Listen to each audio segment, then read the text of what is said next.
Been rewatching The Master when I've been up late. Mm-hmm. Did we watch that movie Yeah, together? we did. And there's some about that fucking movie that just does it for me, man. Like, hits on all cylinders. I think it's probably like because I was so into like Scientology for so long. Yeah. Not into it, but into talking about it and learning about it. Mm-hmm. Because that show is like, or that movie is basically, most people know it's like an analog for Scientology. Mm-hmm. Lancaster Dodd is supposed to be L. Ron Hubbard. There's just some great scenes in it, like some really like, I don't know, soft touches to it. The Master is what we're talking about. Paul Thomas Anderson. Seymour Hoffman. Yep. Joaquin Phoenix, Seymour Hoffman, Amy Adams. Probably the biggest names in it, biggest characters in it. But it is fan fucking tastic. He, when I say he, I mean Philip Seymour Hoffman manages to just nail not uh, an impersonation of Hubbard.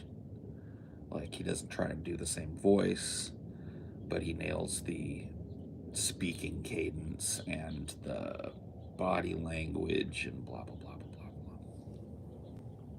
Yeah, like embodies the character. blah. Yeah, Just imitating. yeah. And then Joaquin Phoenix is just out of his body in that movie. He's absolutely like he changes his whole physicality. He like basically acts a case of scoliosis in that movie. Mm-hmm. Like if you notice his character Freddie Quell, like has this very, I don't know, his whole character is in his body language. He does crazy real well. Yeah. And I don't even really know that he's supposed to be crazy in The Master, but he's driven crazy, Mm-hmm. I think. The Master, when he first meets him, says, "You're aberrated." I love that. I love that scene when they first meet. He stows away on the boat, and then he wakes up, sobers up. He's brought to meet the Master as a stowaway, and the Master looks at him and says, "You're aberrated." And he says, "No, I'm not." He says, "Do you know what that means?" "No." I love that.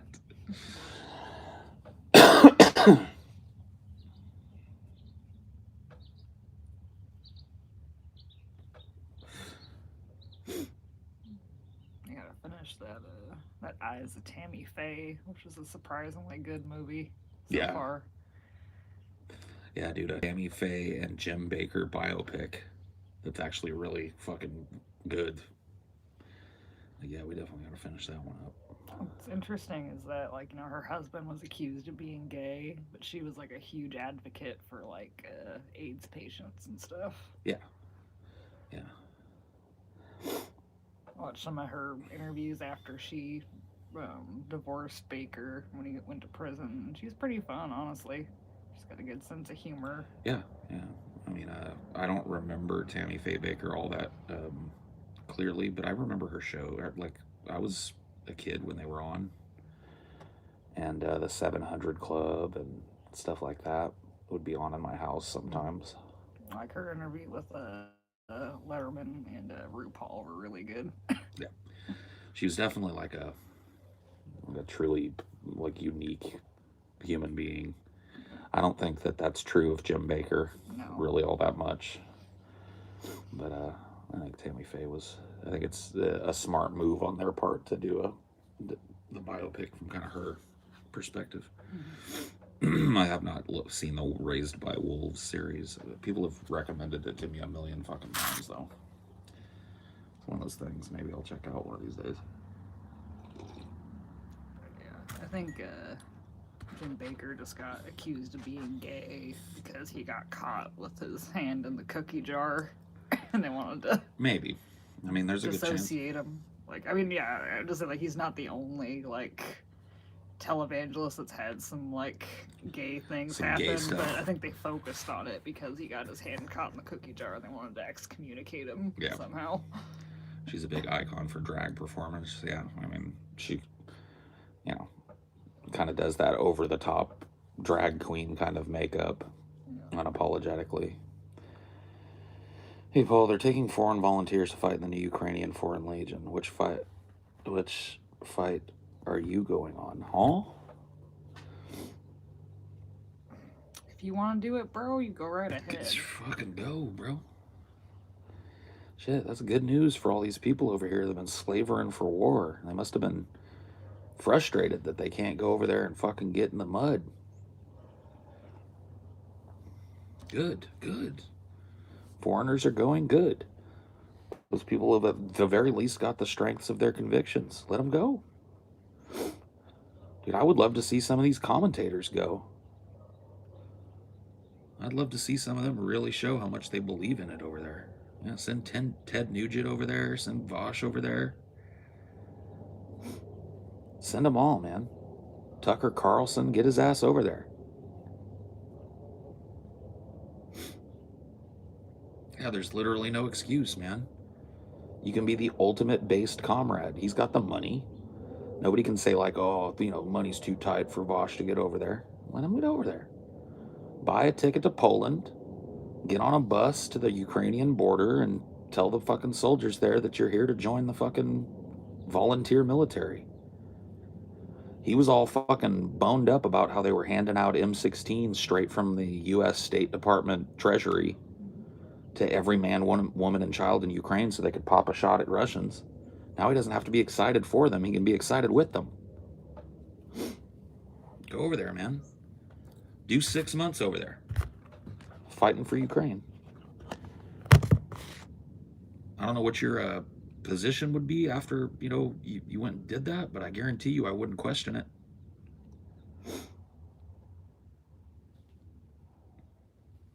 Yes, they're starting their peace talks officially today. Yeah. I wonder if there will be a bunch of streams that say peace talks within big letters, and like 18-hour news streams following 4 different news channels to make sure that they have the first word of any peace that happens. I can almost guarantee you there won't be. Wonder why that is. It's almost like sitting around ghoulishly waiting for bombs to drop on a civilian populace is popular. Makes you money.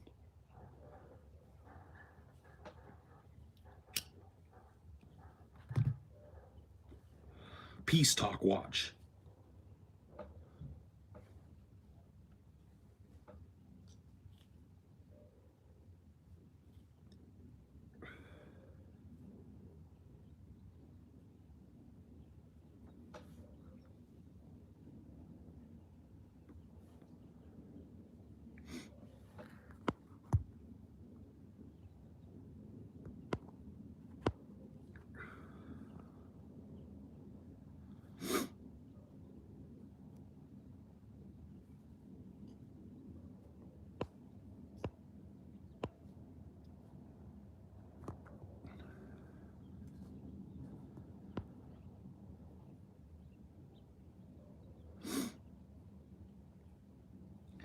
Now the streamer is closely covering the war because it's interesting, different from how DFF covers wars, serial killers. DFF does shows about things that have happened and tries to find the context. In fact, I think that our shows on serial killers, particularly a few of them, have been humanizing, not just to the serial killers, but to the victims, and to provide a level of understanding, like on a human level, that isn't available in the news and stuff. It's not reactionary content to talk about Jeffrey Dahmer 20 years after he's dead. You know what I mean? That's not like, hey, let's fucking slap the fucking war ass and ride the jiggly wave, It's a different thing. We talk about old wars that have been prosecuted. We talk about people's perceptions then and how people's perceptions have changed. It's like a historical overview rather than, while things are unfolding, being like a war. Like there's literally nothing on the DFF channel other than maybe our electoral coverage that you could even compare to some of the war coverage going on. So that's my answer to that, I guess.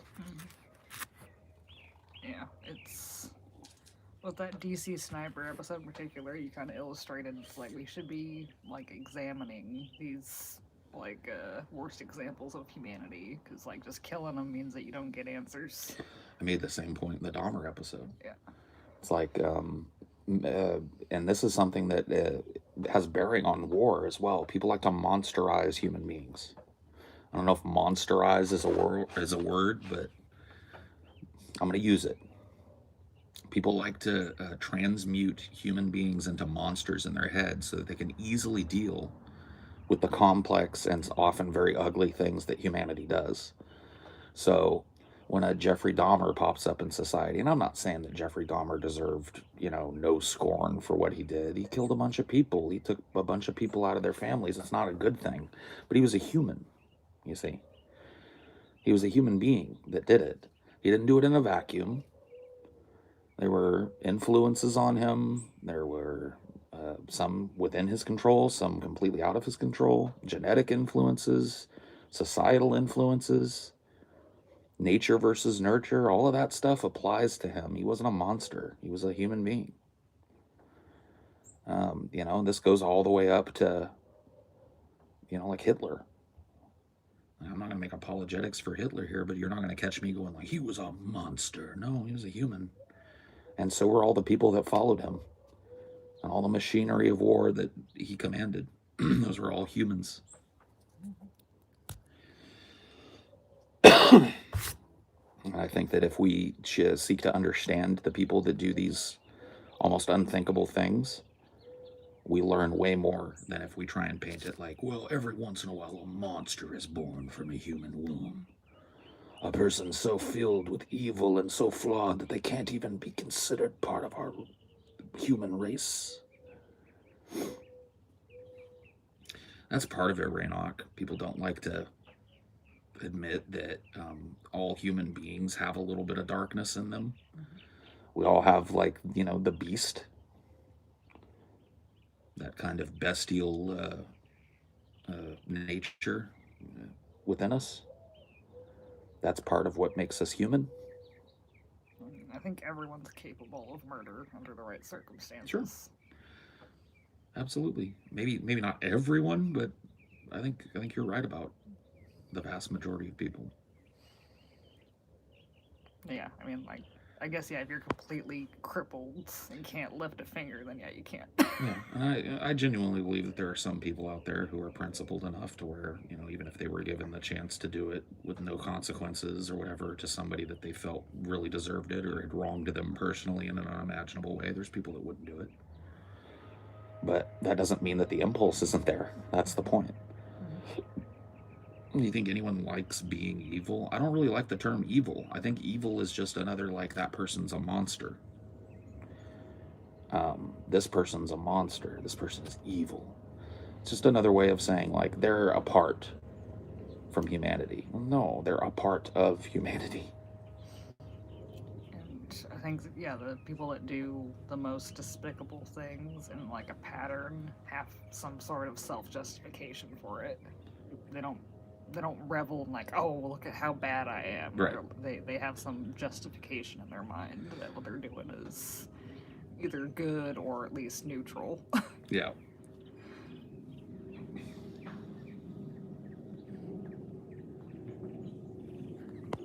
Some people like being cruel, yeah. Some people like being cruel. Some people like other people being cruel to them. Human beings are a very strange animal. Very strange.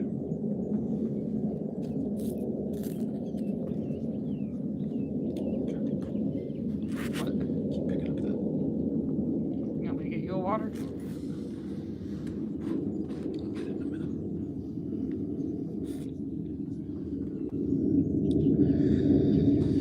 I shall take care of it in a minute.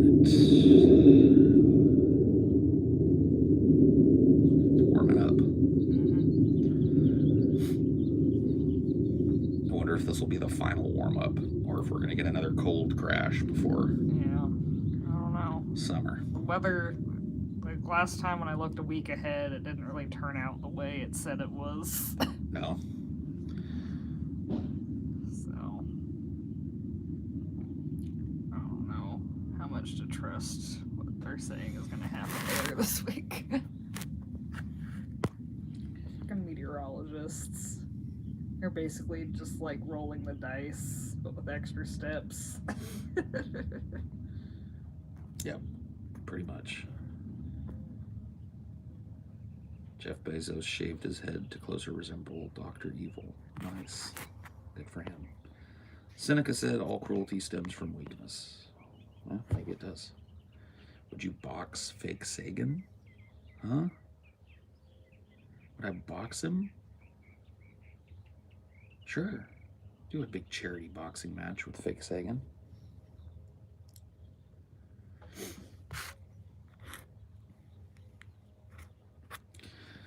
Yeah, it doesn't cease to amaze me how much people think that you have vitriol for people that you haven't talked about like 3 years. It's just part of the like whole. People have a hard time letting go of what's a show and what isn't, you know. Yeah. And in their minds, you know, it's like a serial show that was paused at some point. Is Putin evil? Like I just got done telling you, I really don't ascribe the word evil to people. I think that evil is another piece of language that's used to otherize human beings. And I think that it stands in the way of understanding motivations and, you know, humanity in general.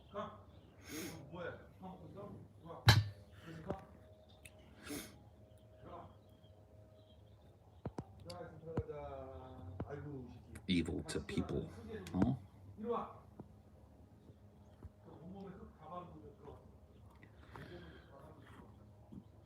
It's called an inability to sign the social contract. Oh, what is going on?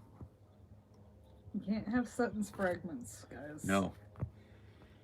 Complete. Can't understand a fucking word you're saying if you just. Oh, man. I don't know why, but the term sentence fragments just made me, like, think about how bad people are at communicating, and it made me angry. It made me so fucking angry. It just, like, it gave me a flash of, like, how many hours do you think of your life have you spent trying to suss out what somebody who can't fucking speak was saying? Like, somebody who cannot type a coherent sentence. Like, how many hours? Probably so many hours of my life. Yeah. You remember back in school? Diagram your sentence. Make sure it's a complete one. Mm-hmm. Make sure it has a subject and an object and a predicate. You know, all that stuff. Remember, they used to I don't.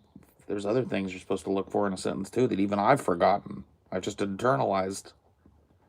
What do they call it? Like the predicate and the Subject, object, verbs, prepositions. You got lots of stuff to learn.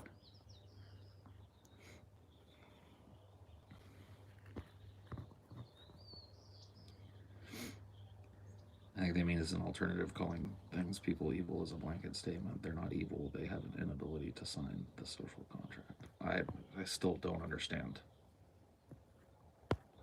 Yeah, trying to interpret someone else's comment. It's not helping It's you. very it's just tough.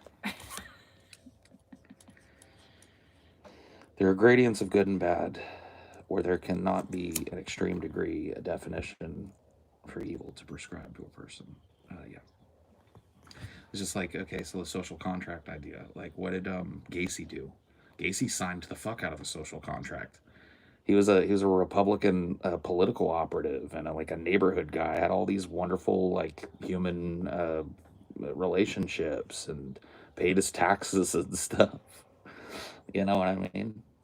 It hardly seems like a guy that's incapable of signing the social compact. He just violates it. He definitely signed it and used his signing of the social contract to hide what he was doing for years and years and years.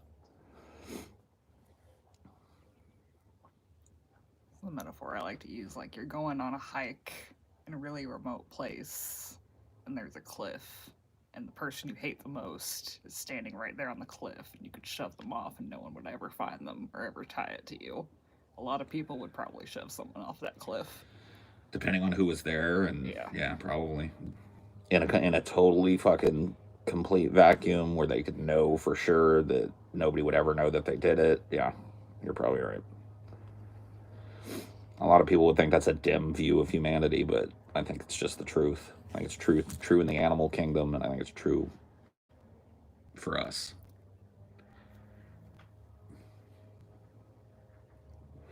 If Putin isn't evil, who is? I don't know, man. You're right. That's kind of the point, isn't it?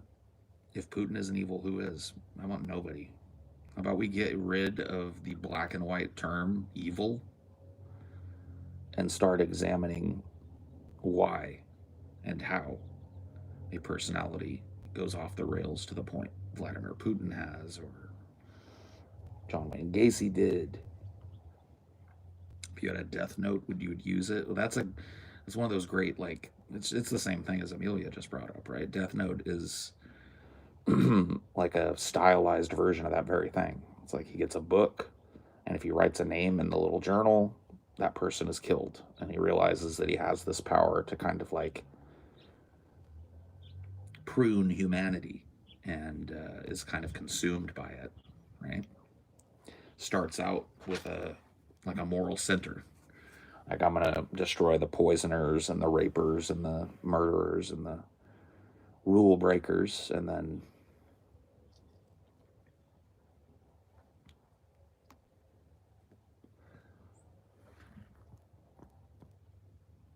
that type of black and white thinking came packaged with Abrahamic religions. We didn't always think that way on a societal scale. I don't know how we thought on a societal scale pre-Abrahamic religion. I don't think anybody really does. And I certainly don't think Abrahamic religion was the first religion to like segment the population against itself and engage in magical thinking and black and white thinking. I don't know if I agree with that. Yeah, if anything, Abrahamic has like this weird nuance thing where it's like, especially with Christianity, like every sin can be forgiven through Jesus. Yeah, newer Christianity. Yeah. Life itself is precious. It should only be snuffed in the most extreme circumstances. You talking about human life, or just like life in general, like the grass, the gnats? Or are you talking about human life? Because I think that people oftentimes will value human life as if it's somehow separate and different from animal life. Paul, you ever heard of Tingan Tapa Gurren Lagann? No, dude. Nope. I got suspended from middle school for having a Death Note manga. They told me it was evil. My parents laughed about it. Yeah, that's pretty funny. Did you go to like a Catholic school or something? Because I don't know. That's another thing too that like has crept into the school system in a way that's like um, worrying to me. Is like religion. You're starting to see like religion creeping into public schools and ways like that. Where people are making moral judgments about comic books and shit at school. Like, I don't think we were allowed to have comic books at school, but not because they were evil, because they caused people to fight. You know what I mean? Like, kids would try and steal other kids' comic books or rip them or whatever, and it was just like, you shouldn't bring something to school that you're so defensive of. Mm-hmm. And so we were not encouraged to bring those sorts of things to school, but there was never any moral judgment on them. It wasn't like, leave those evil Satan books at home. There was They none of ever that. like ban marbles or something because too many kids were getting Yes, salty? Yeah. yes. When I was in grade school, they did like I think I went through 2 marble bans in grade school because kids were starting to get salty about it because they considered it, and it really was. It was like gambling. There was no real monetary value to speak of involved, but yeah, dude. They would, some kid would get all butt hurt because they lost their favorite marble or whatever, and they'd go crying, And then all of a sudden, we're under strict rules not to bring marbles to school anymore. Did we ever stop bringing marbles to school? No. We just realized that we had to play them a little more, cautiously and exclude certain people from the fucking process. No pussies. Nope. No whiny babies, dude. You went to the teacher once with your marbles. You get to keep your marble collection, but you never get to get a new marble because nobody's gonna fucking play with you at all.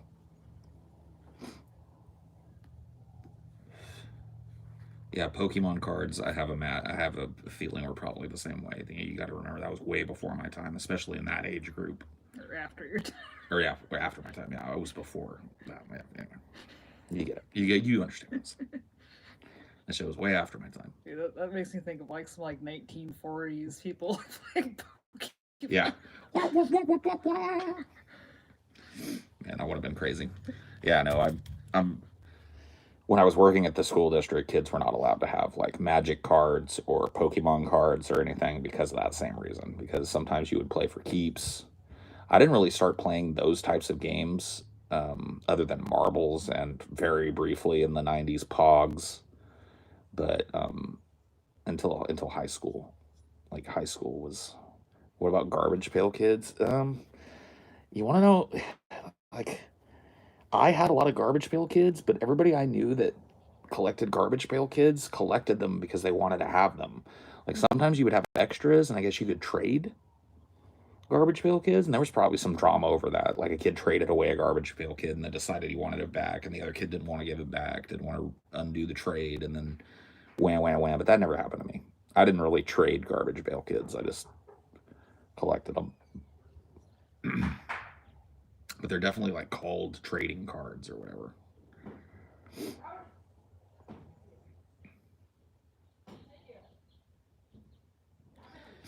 Where do you think your "I'm too old for this" cutoff started? I mean, one of the first things I remember feeling that way about that became like a big cultural phenomenon that even some of my like younger friends were into was Pokemon. I feel like I was just born right on the edge of where it would have been acceptable for me to be involved in that. You know what I mean? Like well, not acceptable, but like, you know what I mean? Like normal, I guess. It would have been like a normal interest for me to have. So I'd say like 16 or something. When did Pokemon come out? In like 94, 95? Something like that. I'd have been 14, 15, 16 that age. SpongeBob was another cutoff, but I cut off before then. There was like a bunch of shows that came out when I was a teenager. Like Cat Dog was one of them, like a bunch of Nickelodeon shows, and then there was a bunch of them, and I just, I kind of started getting out of cartoons and started watching more quote unquote adult stuff. I understand that there are such things as adult cartoons. Don't fucking correct me. Courage the Cowardly Dog. Yeah, that was another one that came out that I really couldn't. I don't know. I didn't really sink into being a part of. D. What are you doing? Are you spying on the neighbors? Don't do that. Don't be metiche. Got a leaf on your beard. Come here. Got a leaf out of your beard. All this stuff mentioned is the stuff I like and enjoy. Well, that's generations for you. Mm-hmm. I'm probably a generation or so ahead of you. I'm sure there's cartoons you watch that Yeah. I didn't know. Tons. Double Dare, yeah. I used to like the Nickelodeon like live kids shows, like Double Dare and What Would You Do was another one. Like these little kids game shows. They lie to themselves like most people do. Most serial killers try to. Wait, are you behind?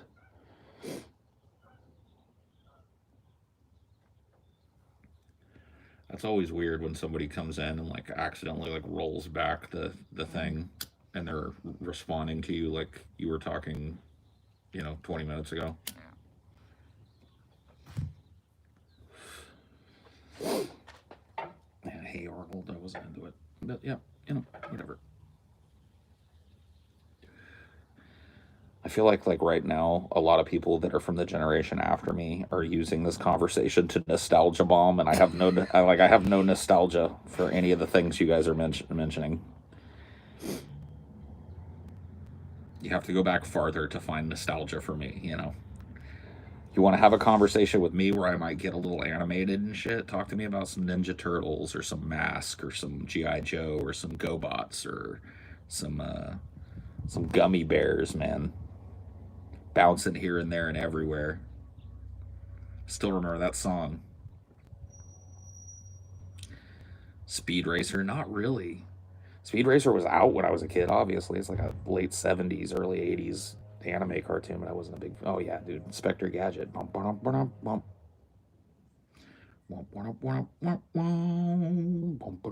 Inspector Gadget. My sisters, they had like the really old Pink Panthers on Netflix for a while, and they're really into that. I don't know if you saw much of Oh yeah, those. Yeah. yeah, the old Pink Panther stuff, old Looney Tunes stuff. Spy versus Spy was like a short. Yeah, Yu-Gi-Oh is past my time. Voltron. Yep, yep, yep. I actually had, dude. This is one of those toys that if I still had it, it would probably. Well, I had it out of the box and I played with it a lot, so it probably wouldn't be worth a ton.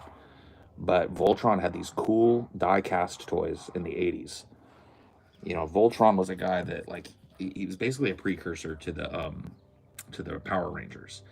Each Voltron guy had their own like lion, their mechanical lion that they would get into, and then those lions would fold up and come together to form Voltron.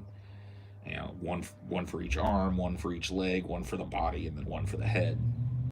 And you could buy these 5 Voltron toys, and they were like Transformers. You could put them together, so you could have each toy separate as the lion, or you could fold them up and make Voltron with it. And I had that as a kid, and I gotta imagine that that would be worth a fuck ton of money.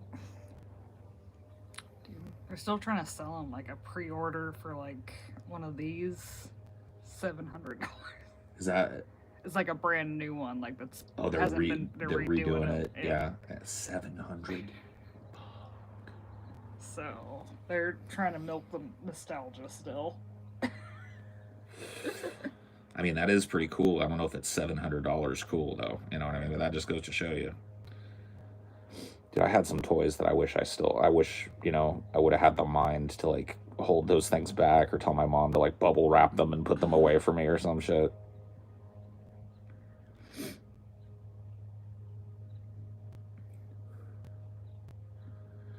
I had a full sized Rancor when I was a kid. The Rancor toy from Star Wars.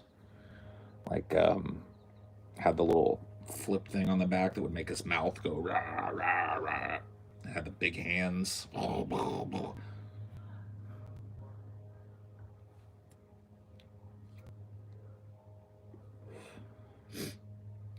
Yeah, yeah. McDonald's would have those little tiny handheld toys in it where it was very rudimentary, like the handheld video games. They had a little watch battery in them, and you would doot, doot, doot, doot, doot. Basically, you could move left and right, dodge little things as they were coming at you. Do you have those little water things that you would tilt? Uh-huh. Had little water toys and stuff. I remember the very brief period of time when Digimon was more popular than Pokemon. I don't. Yeah, I've still got a '90s Jurassic Park Tyrannosaur. My mom lets my nieces and nephews play with it. It's part of their little toy box. You gotta steal it back. No, they can have it. They're gonna get way more joy out of it than I would.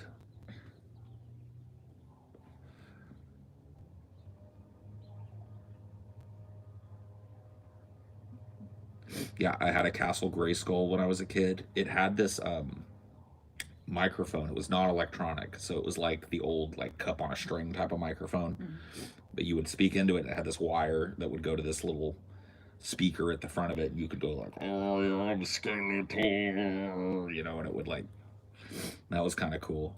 I had some He-Man toys. My favorite one was this Battle Damage He-Man, where they had this thing on their chest, and he looked like a normal He-Man. And if you slapped the thing on his chest, it would flip, and there would be like a scar on his chest, like somebody had hit his armor with an axe.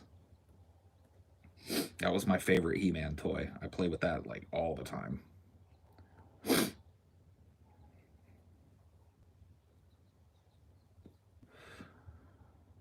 It was the best toy of the 80s or most popular. We just kind of like covered this in a charity episode for, or not charity, a patrons episode, where TJ did like a quiz show with me and Scotty. One of the questions was that, like, what was most popular toy in this year? And I guessed G.I. Joe, and the answer was Transformers. So I'm thinking the Transformers probably, when I was a kid, were probably the most popular overall toy for quite a while.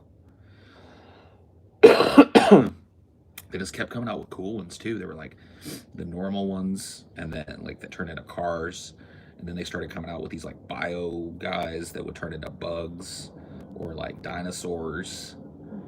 So that was kind of cool. I remember having those and enjoying them as a kid. But I also remember that they were expensive when I was a kid, so I didn't get many of them.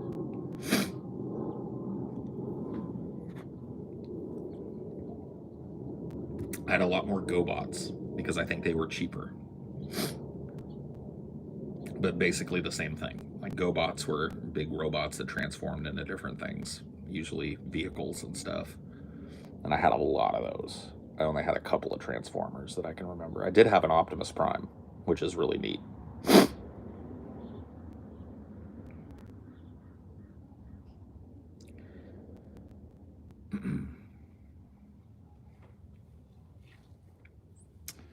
Get myself a drink. Oh, Oh shit! okay. Sorry. It didn't. Oh no, it was empty. Okay. Alright, cool. You need a drink or anything? No, Sure. I'm not gonna go in though. The Okay. sun's getting to me. Yeah, it's pretty bright.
A roving's been my roulette, and I want a roving with you, fair maid.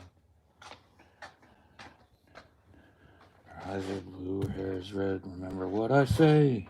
Her eyes are blue, her hair is red, the wealth of her is on her head. I'll go no more roving with you, fair maid. A roving, a roving, a roving's been my roulette, and I hope no more roving with you, fair maid. A roving, a roving, a roving's been my roulette. Roving with you, fair maid.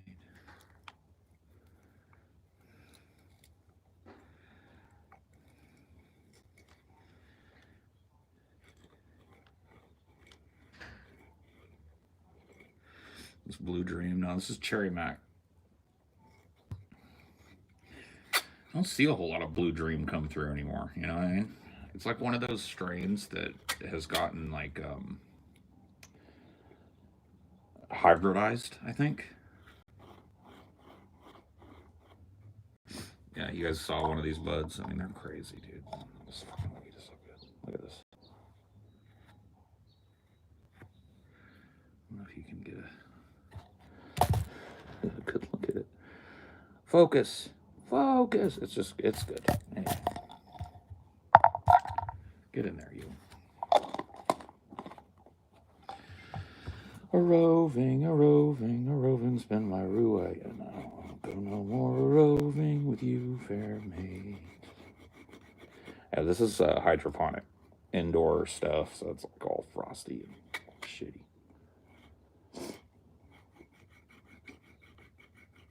Weed grand. It's a thing. I'll go no more a-roving with you, fair maid. A-roving, a-roving, a-roving's been my ruin. Go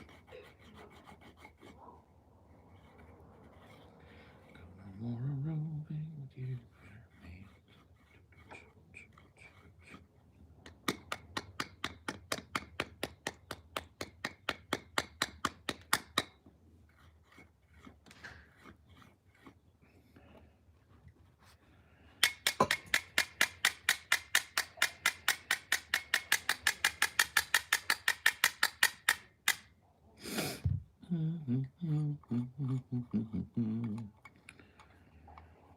Go no more a-roving, you fair maid.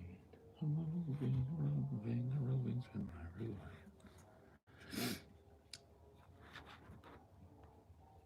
Yeah, the founding fathers smoked weed. Human beings have been smoking marijuana since they've been human beings. Not all human beings, but maybe not since human beings have been human beings. Maybe that's a little bit of an overstatement, but for way longer than a lot of people think, marijuana has been a part of human existence. And will continue to be as well. I've lived through prohibitive times, and I've lived through these modern legal times. And I hate to tell you this, but about the same amount of people are smoking weed. Maybe a few more nowadays, given that it's legal. It stopped a lot of people probably from trying it, but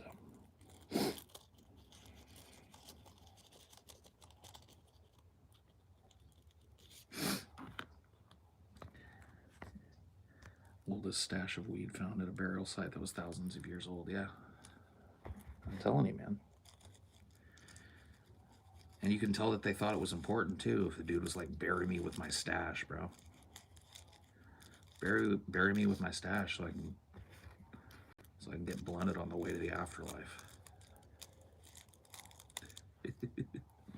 Cool.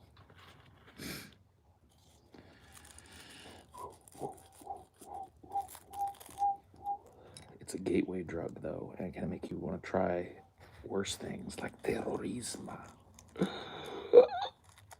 Nope. I don't think so.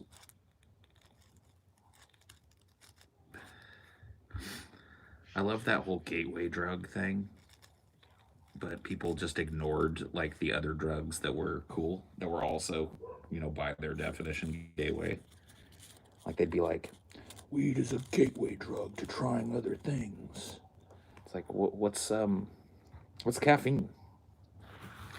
You don't think that caffeine buzz encourages people to try something a little stronger, like some amphetamines or something? No? You don't think so? What about beer? What about alcohol in general? You don't think that getting twisted on alcohol causes people to think like, I wonder what taking this is like? No. Just weed. Weed is the gateway drug, not the beer that Dad's having after work or the coffee that he drinks before it. It's the weed,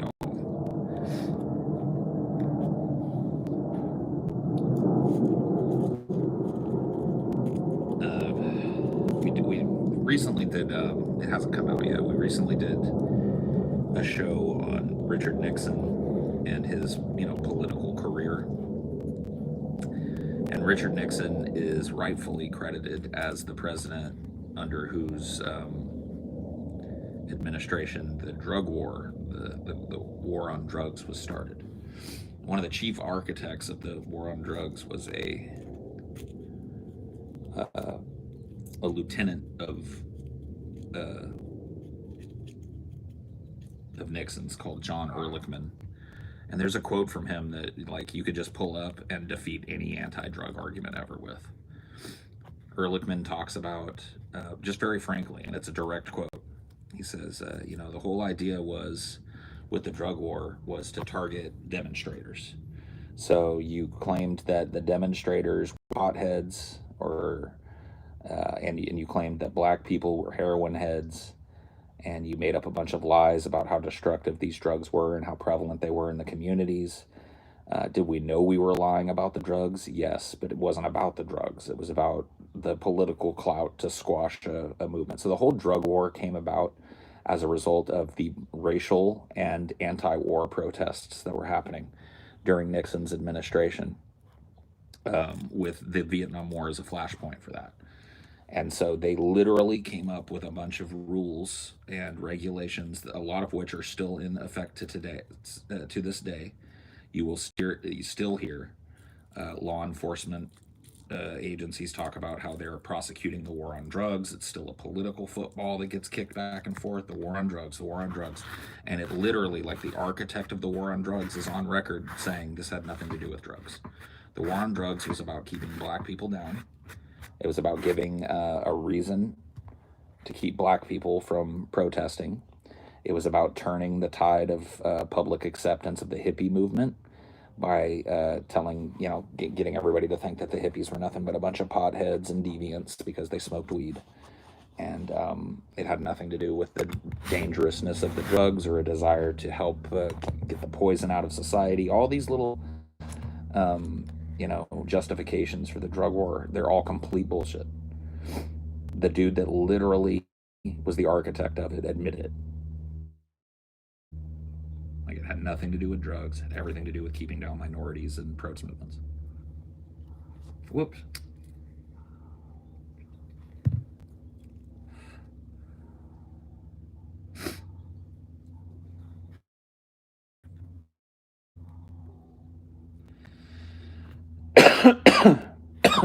Hey, Zonster.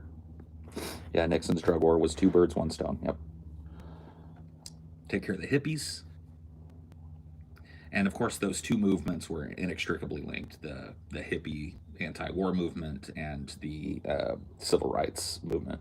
These were inextricable allies. And so, war on drugs. You should really go find that quote though. The John Ehrlichman quote that I'm talking about, where he literally, it's a paragraph long, and he admits that the drug war is a pretext to go after black people. You should really read that. And the next time you're talking to somebody that has anything to say about drug enforcement, just show them that quote. Show them the John Ehrlichman quote. Say, here's the architect of the drug war and what he thought about it.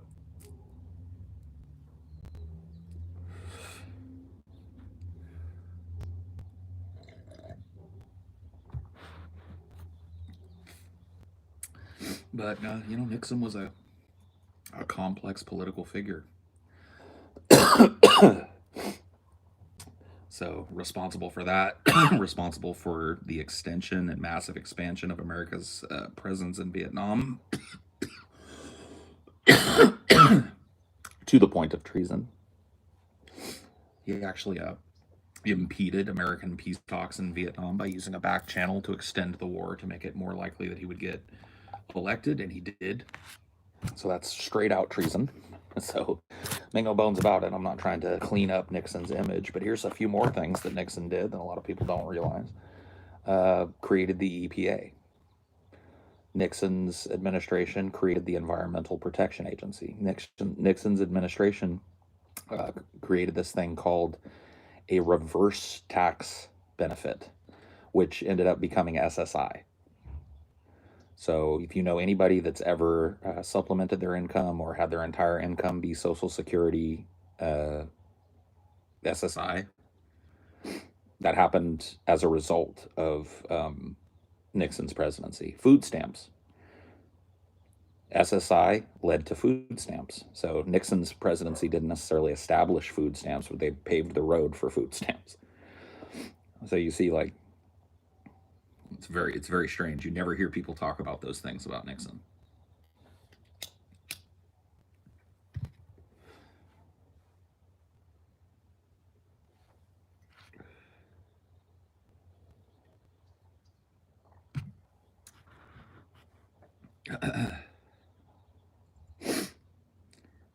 Created the school lunch program. Yep. He was a crook. Oh, he was a crook. He was a traitor. Like not just like in hyperbole. He was a literal traitor.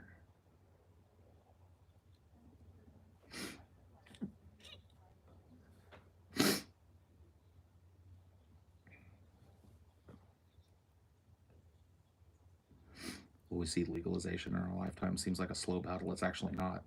It's happening incredibly fast. Like you got to understand, dude. I'm a 40-year-old, well, 42 now. 42-year-old dude. Am I 42? I'm not quite 42 yet. I'm still 41. Quit saying you're 42, Paul Siegel. You'll be 42 soon. I'm a 42-year-old guy, and I was in my 20s when weed was federally illegal in every state. There was no legal states at all, and now over half the states have it at the very least medical marijuana available. So it's happening incredibly fast. Like one lifetime for a giant sea change like that.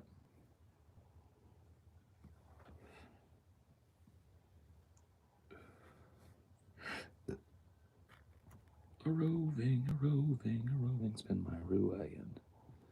Go no more roving. Hey, thanks, Jared Griffith, for the $10. No comment. Went back to read it. Nixon was hugely anti-Semitic too, on top of the racism. Oh yeah, Nixon was a very, very strange guy, very odd, flawed individual, but interesting. You know what I mean? An interesting and conflicted political figure. Who would have thought?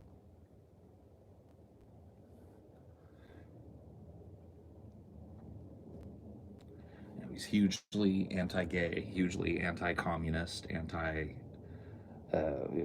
hugely racist, anti-woman. But at least he's not a crook. I'm not a crook.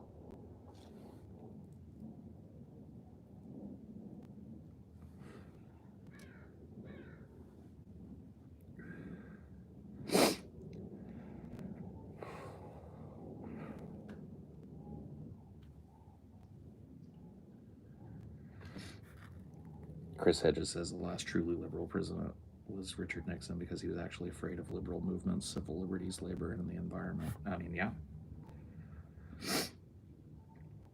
There's, I don't know that I necessarily agree with that statement out of the proper context, but it seems pretty right to me.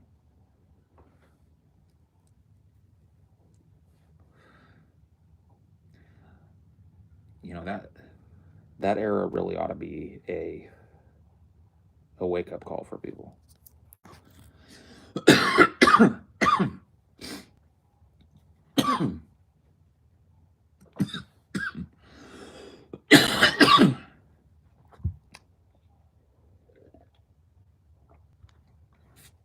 Yeah, I said that. I said he started the EPA. I covered it.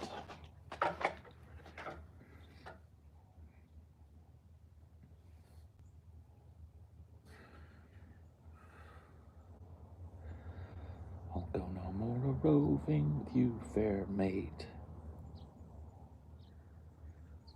A-roving's been my ruin. I'll go no more a-roving with you, fair maid.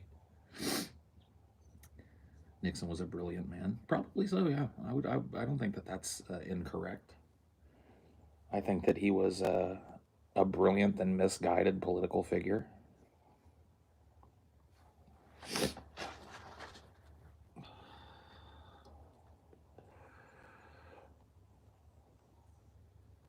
Overall thoughts on NATO? Corrupted as a international governing body, self-serving, kind of like a force for escalation rather than de-escalation a lot of the times, selectively moral, selectively reactionary. those are my general thoughts on NATO. There's really no good or bad people, just people with their own narratives and agendas. Well, I mean, yeah, I tend to agree with that. Yeah, it's kind of a broad statement, but I tend to agree. Good people, bad people implies that false binary that we were talking about when we were talking about using the word evil earlier.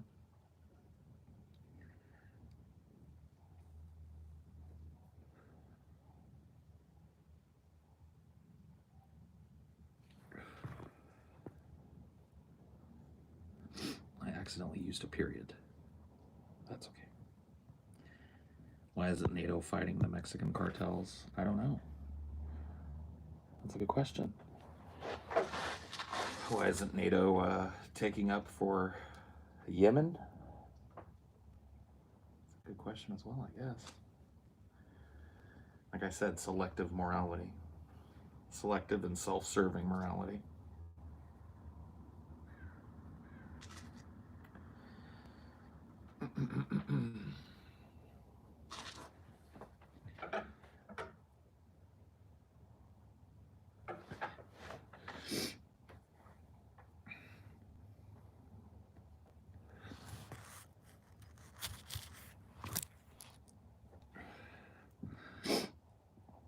Mom always said, stupid is, stupid does.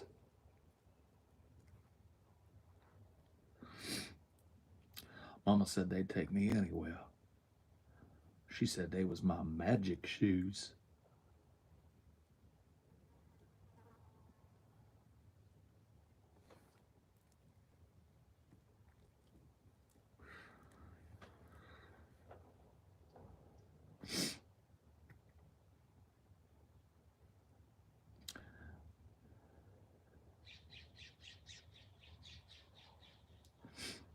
Bubba was my best good friend, and he died right there on the banks of that river in Vietnam.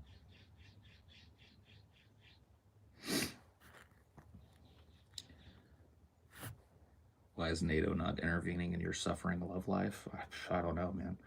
If there's anything that needs an intervention, it's that. You know, we need a NATO coalition to get Bright Sky ready. Come on, guys. Where you at, NATO? Where you at?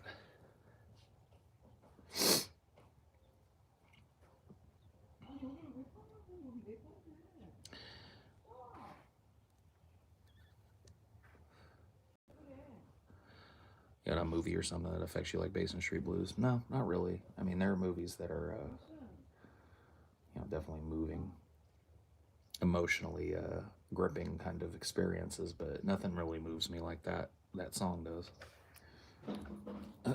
Movie-wise, at least. Russia attacked a nuclear waste storage, which is now leaking just north of Kiev. Yeah. War sucks, bro. Crazy, gross, disgusting, destructive, generationally destructive things happen in war, which is why I oppose it at every turn.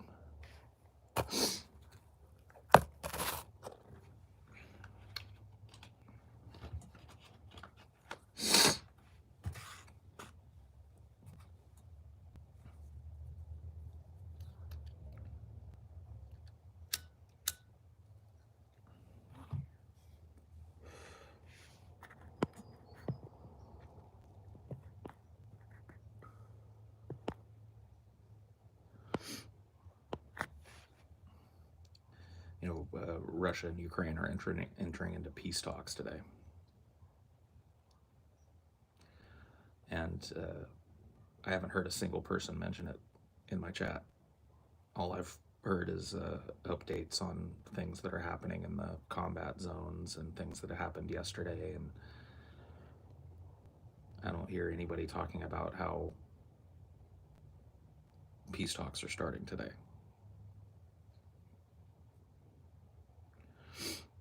The peace talks just ended. How did they turn out?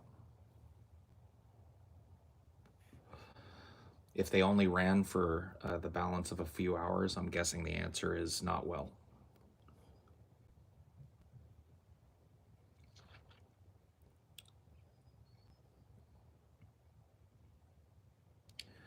I don't don't think anyone believes that there will be peace. I totally agree with you. I think that's why there won't be. They're considering peace. Yeah, that's just not being covered rapidly 24/7, 365 with live updates by all your favorite commentators.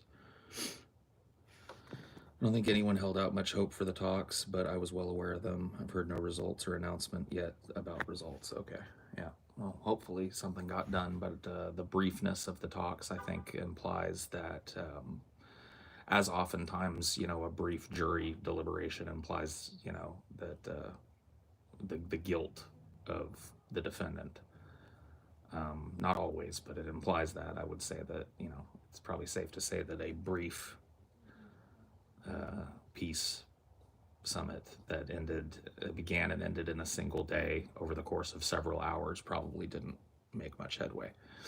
But I would say that, and I'll have to look into this, to be quite honest with you. I haven't, I got up and I started this. I haven't looked at the news and stuff today. But I don't know that the United States or any of its diplomats were involved in those peace talks. And, the way that there's been a couple of people, and I'm not trying to use your own words as a gotcha, but, Zonster was like, I didn't hold out much hope for this. Well, I think that was true all the way down the line, because I don't think that there's a genuine desire for this to stop by the people who are controlling it. There's too much money to be made. There's too much geopolitical positioning at stake, and so peace is not taken seriously. It was just a perfunctory little, okay, well, we'll talk. So I would call, that if nothing comes out of these peace talks, and if there was no U.S. presence and NATO presence in the peace talks, if this wasn't like a multilateral peace discussion done in good faith and with the intent to listen to all sides and come to an agreement, I think if that would have happened, we'd be talking about a ceasefire right now in Ukraine, honestly. But I don't think that there's no political will to do it. It's all been war, war, war. And you see how quickly people have lined up behind that. Even people that call themselves like leftists have lined up behind this idea that war, war, war. Where's the call for peace talks? Where's the internal pressure in the United States against the media narrative and against the United States State Department narrative and the NATO narrative that, escalation and bellicose talk is, not doing it?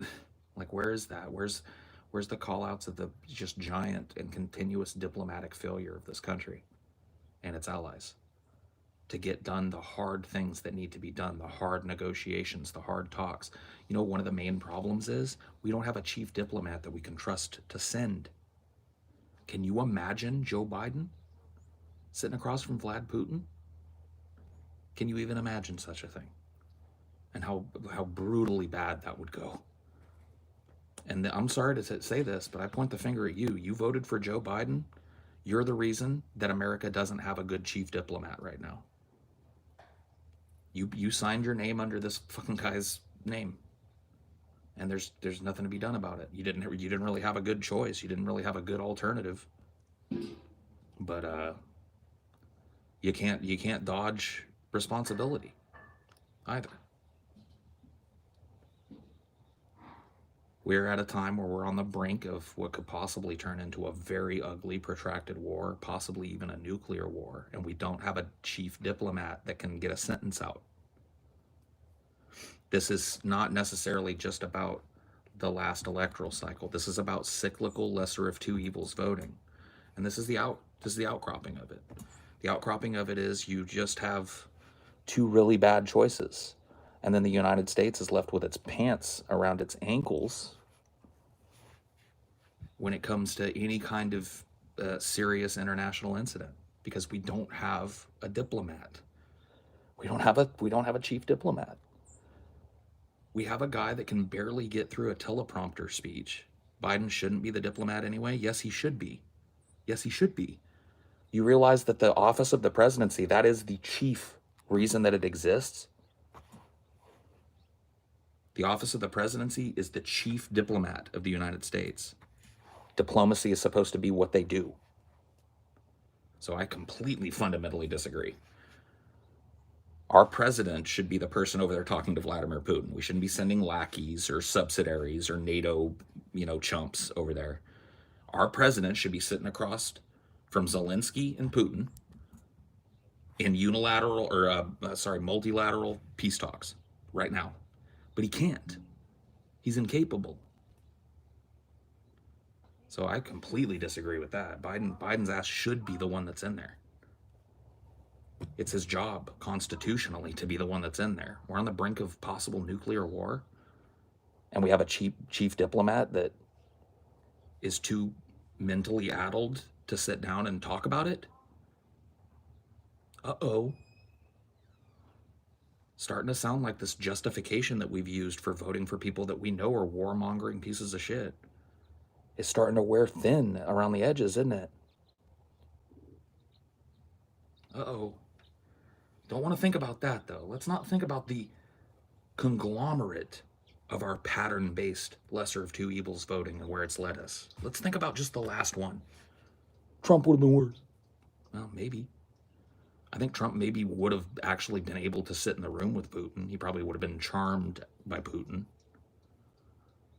But at least he would have been able to, be there. Where's Biden? Where's he at? Gumming down some applesauce. Napping while watching the fucking soaps or whatever. It's a nightmare. It's a nightmare, and I get called every name in the book for saying, hey, maybe we should do things a little different. Maybe voting shouldn't be about who's the least offensive despot.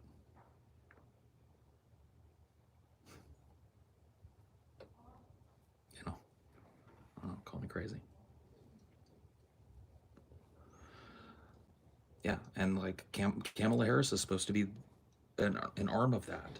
If the president is the chief diplomat, then the vice president is the deputy diplomat, and we've got a vice president that can't do it either. Can you imagine Kamala Harris in any kind of serious global peace talk? So our lesser of two evils, pattern-based, DNC-led voting has led us to a place where we're sitting teetering on the edge of nuclear war, probably the most dangerous time for the world since the Cuban Missile Crisis. But the difference is that we don't have a young, vibrant, intelligent president who's capable of sitting across from Nikita Khrushchev and playing that horrible diplomatic game and vying for fucking the best outcome. We got nobody. Our diplomatic team, which should be our most important arm when it comes to national security, is asleep at the wheel. This entire thing is a giant diplomatic failure, if you want my opinion. And to hear absolutely no chiding coming from either side about the utter failure of diplomacy that's gone on here. I mean, what are we doing?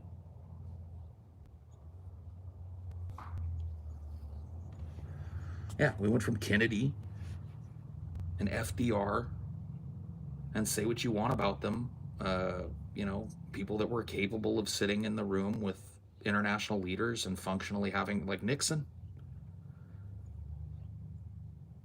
Nixon talked to Nikita Khrushchev.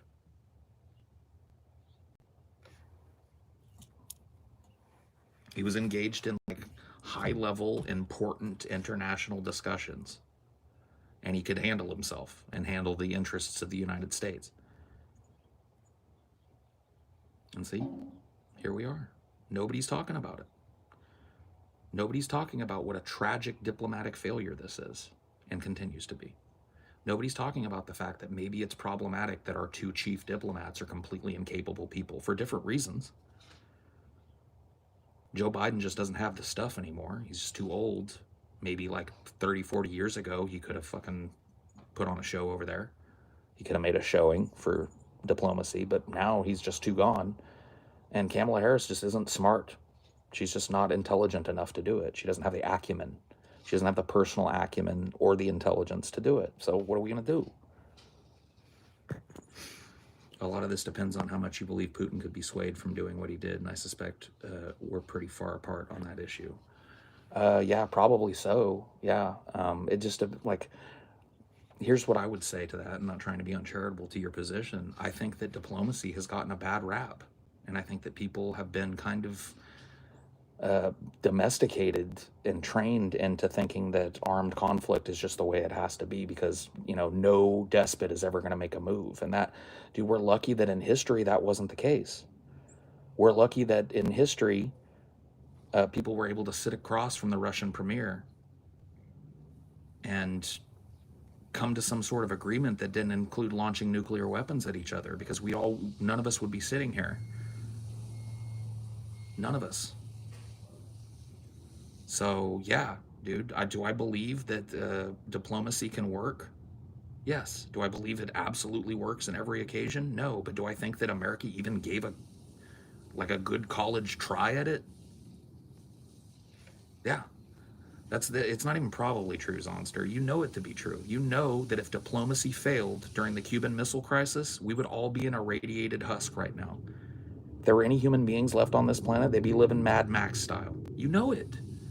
It was diplomatic relations and the willingness of what we called a tyrant, an unmovable tyrant, to stand down in the face of nuclear war because of diplomatic acumen.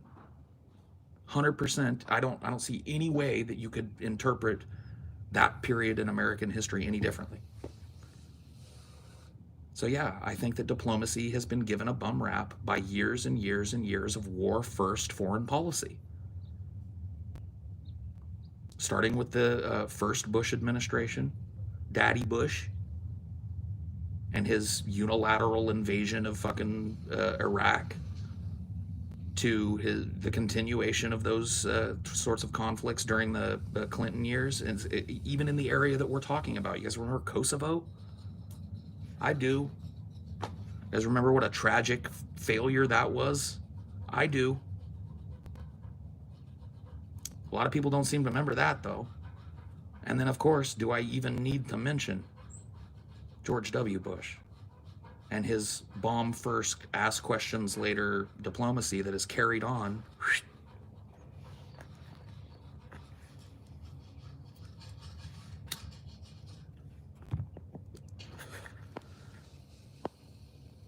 The Russian upfront demands were super heavy in this case. I don't think Putin was interested in diplomacy once those 150K troops were in place.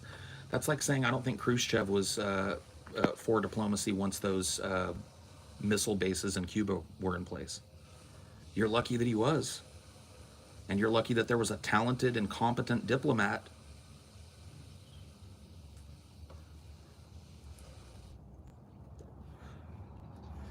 Kosovo, that was a failure on whose part? It was a failure of the people that lived in that place. Do you have any idea what kind of brutality happened?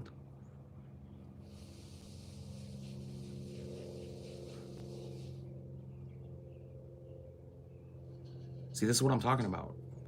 People forget that the primary sufferers in war are the people who are there. The human beings that live in those countries. Those are the people that suffer in the war. And the soldiers that are sent to fight and die in them.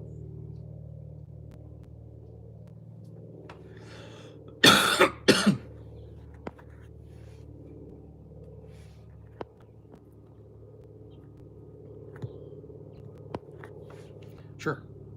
So you understand. You understand the utter and complete. I mean, you've watched it. You're around my age. I think you're my elder, actually, if I'm not mistaken. You can correct me if I'm wrong. But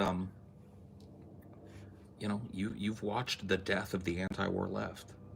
You know the history of the Vietnam War protest movements, and how that just slowly but surely faded away until now that you can't find an anti-war leftist. You can't find somebody saying give peace a chance. You can't find somebody even giving commentary on the fucking horrible diplomatic failure that's gone on every side of this.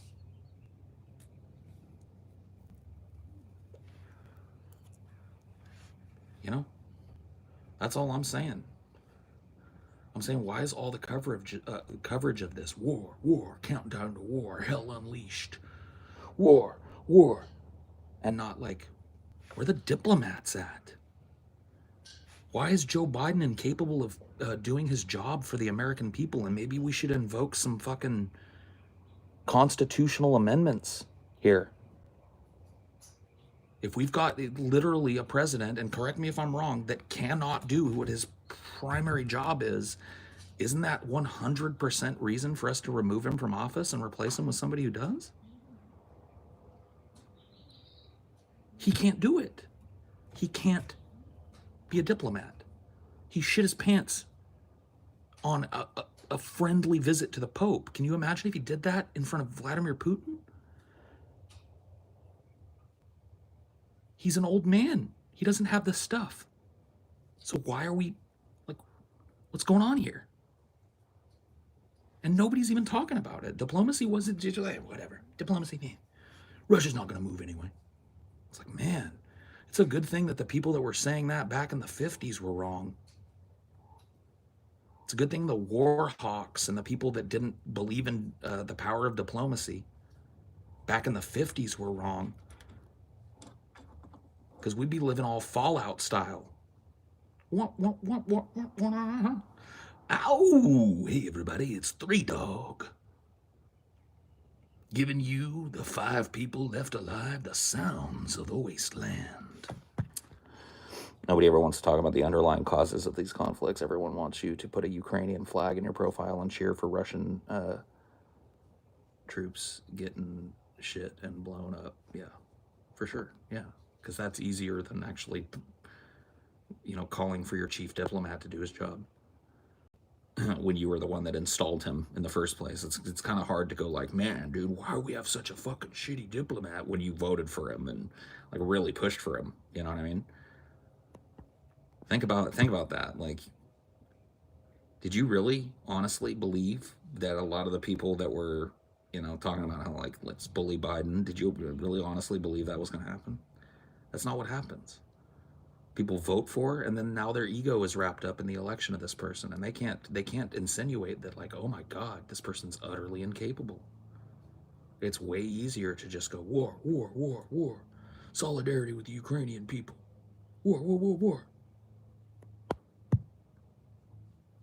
Most people are anti-war. I don't know if I agree with that. I think if most people were anti-war, they'd be talking a lot more about diplomacy and a lot less about Russian soldiers being killed and Ukrainian soldiers being killed and cheerleading like they're watching a football game. So I disagree with your first sentence, or first part of your sentence, but that doesn't mean we can't or shouldn't determine responsibility for the current. Oh yeah, I totally agree. We may not agree on where we think a lot of that responsibility lies, but I put a hefty chunk of that responsibility on diplomatic failure. I put it right here at the United States' feet. We have had now how many years since we had somebody that would have been competent enough to actually engage in multilateral peace talks? How many years? The whole Trump administration, and now a good, close to 2/3 of a Biden administration. So we've almost had, 8 years worth of being completely exposed by having somebody that is completely and utterly mentally challenged in the presidency. And that's on us. That's on the people that voted. That's on the people that participate. That's on the people that allow the continued subversion of our political system by moneyed interests. That's on anybody who made excuses about Bernie Sanders not getting elected because he wasn't popular enough.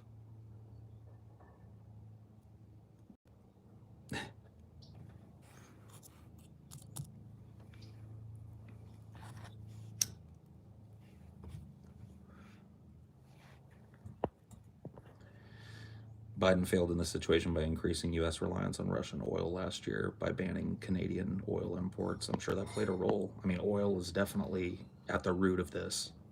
I know people love to think it's just ruthless ambition on the part of Russia, but what do you think this geopolitical positioning is about at the end of the day? It's about money. It's about natural resources. It's about how many natural resources does me and my country have access to? How much can I exploit this country? How much political influence do I have over this country? That's 100% what this is about on a geopolitical level.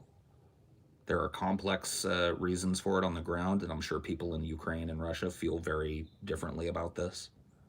But when it comes to who benefits from this and the people who pull the strings from this, that's 100% why this is happening. Simple as.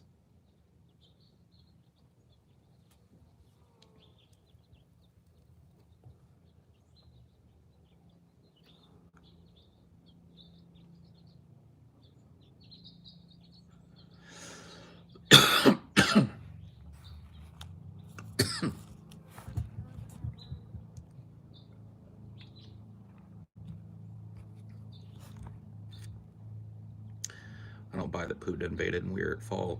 I agree that we should have done better diplomacy, but again, Putin has wanted Ukraine for decades. Right, right. I'm not trying to assign like blame here necessarily, but I'm not trying to abdicate people of blame either. If you honestly believe that NATO and the United States, the United States is the crown jewel of NATO, right?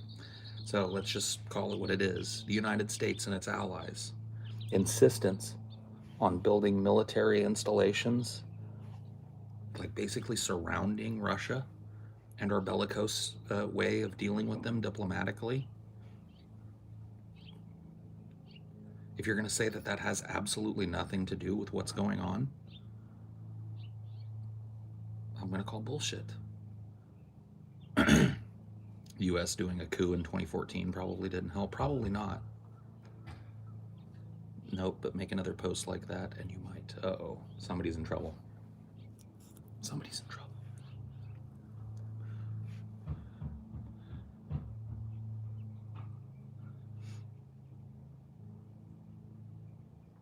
Don't be having side conversations up in here. This is not,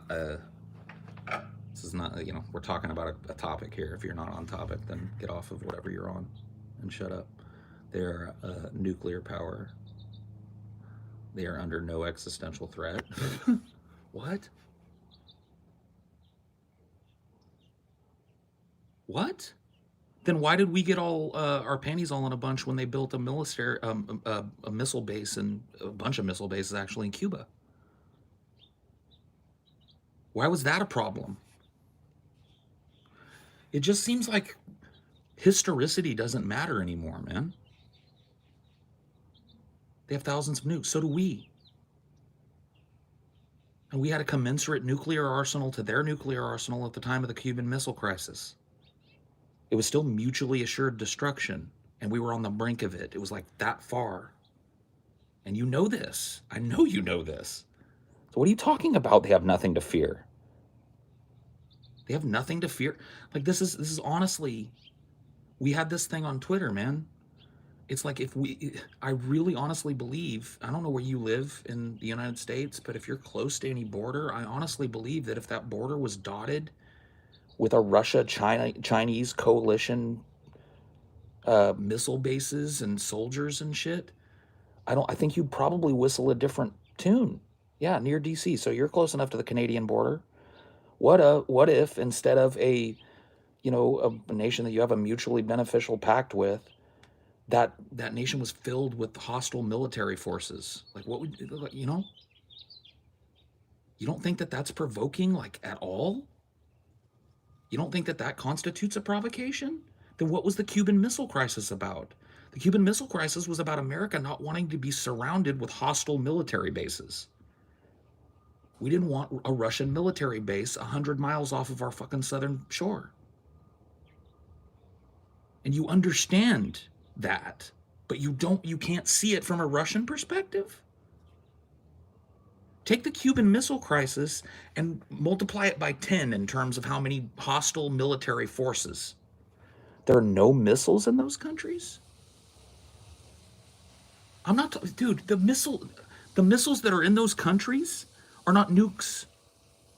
They're meant to shoot down nukes. They're meant to give the United States an advantage if and when it comes to that. That's what it's about. Yes, no, them having a base was the issue. And them having nukes exacerbated that issue. Are you saying there's no hostile nuclear powers in Europe? hostile in terms of, being part of NATO. France has nukes. Germany probably doesn't have nukes. Spain, huh? There are nuclear powers in Europe. NATO countries. So what are you talking about?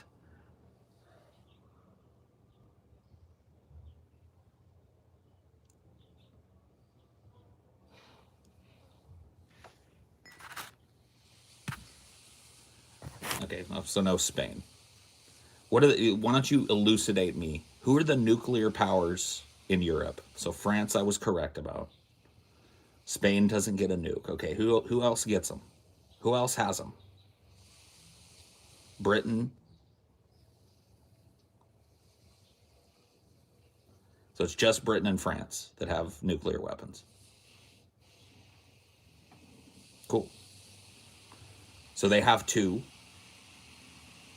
NATO aligned nations with nuclear weapons who maintain military bases closer to their border in order to get an advantage on them in nuclear war, right? First strike capability or whatever, or first response capability, right? Am I wrong about any of this?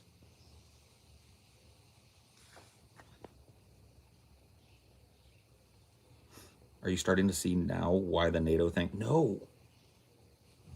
No.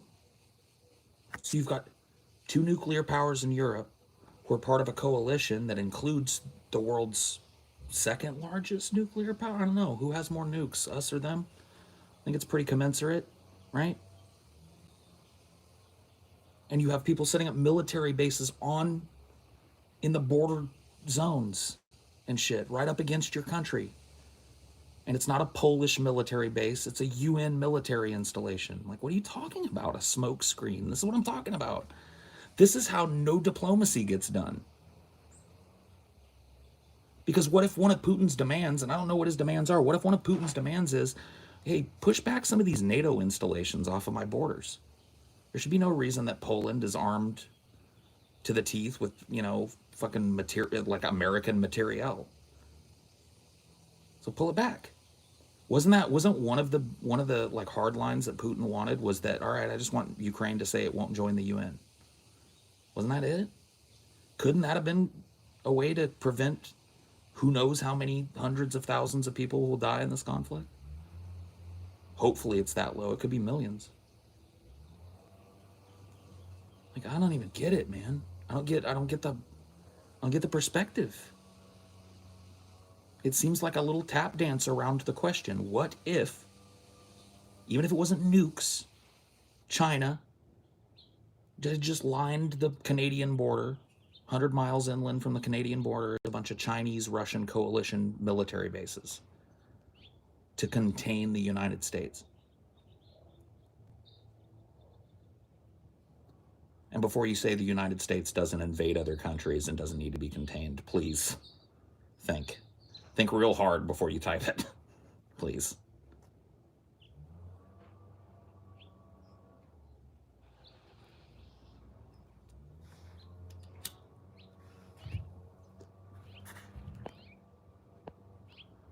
So yeah, I didn't want to speak out of turn, but I thought I remembered that those were chief among Putin's demands, was that Ukraine not become a part of NATO and that NATO pull back weapons from bases on its borders, in its bordering nations.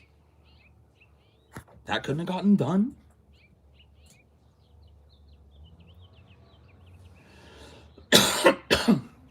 Russia's neighbors were rightfully scared of them, so they joined NATO.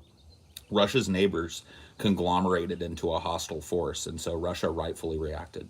You see how easily you're fucking like, and I'm sorry, I don't mean to be insulting, but this like base level kind of monkey brain logic, this US centrism, this kind of the West is always correct centrism, it just disallows you to even think from the perspective of the other side of a geopolitical conflict. And once again, I'm not making excuses for Russia invading Ukraine.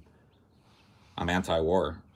I repudiate Putin and his actions in the Ukraine, and I think he should immediately call for a ceasefire and enter serious multilateral peace talks to get this done. And I feel the same way about the NATO nations.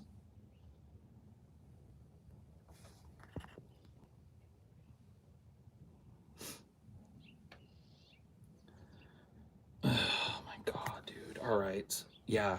And the same would be true if there were 15 military bases on the Canadian border at random intervals. There wouldn't be as much material as we have here in the United States. Dude, never mind the fact that the United States has, the most expensive military in the world. And you're telling me, even with that being in place, if China had a bunch of military bases in Canada and Mexico doing a little surround-a-thon with anti-tank stuff and jets and anti-aircraft missiles and anti-ballistics installations. So you're telling me that because the American military is bigger, that wouldn't be seen as a provocation here? Please answer that question. Would that be seen as a provocation in the United States? Of course, we wouldn't be happy about it. We would be livid. We would be livid about it. There would be incursions into Canada to take these things out. You don't think there would be? You don't think there would be international military incidents? That would never happen, though? Well, yeah, it happened in Europe. It's happened if you're a Russian. If you're a Russian, you are almost literally surrounded by hostile military. See, people can't understand this. Now, I don't think it's an excuse to invade the Ukraine. Like I said, I repudiate what Vladimir Putin did. It's fucking bullshit. It's war. I'm against it. That doesn't mean that I can't understand, like, from the perspective of a Russian, why this war might be defensible. I would not feel very safe here in the United States if I knew that China and Russia had fucking military bases that they promise don't have nuclear devices in them. I mean, come on, bro. Can we get real here for a second? Because I think that realness is what's needed for peace talks. Like, peace talks have to be somewhat empathetic to the position of Russia. They have to be. If they're not, then you may as well just cancel it right now and start calling for boots on the ground over there.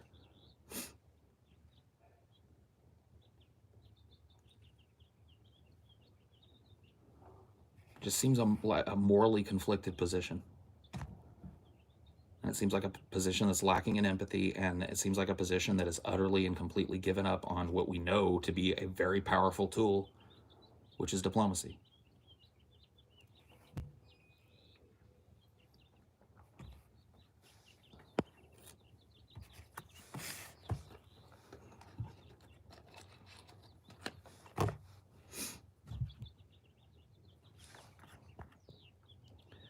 Paul, I understand what you're saying, but Russia has a history of attacking countries for no reason. That's what we're talking about, the reason.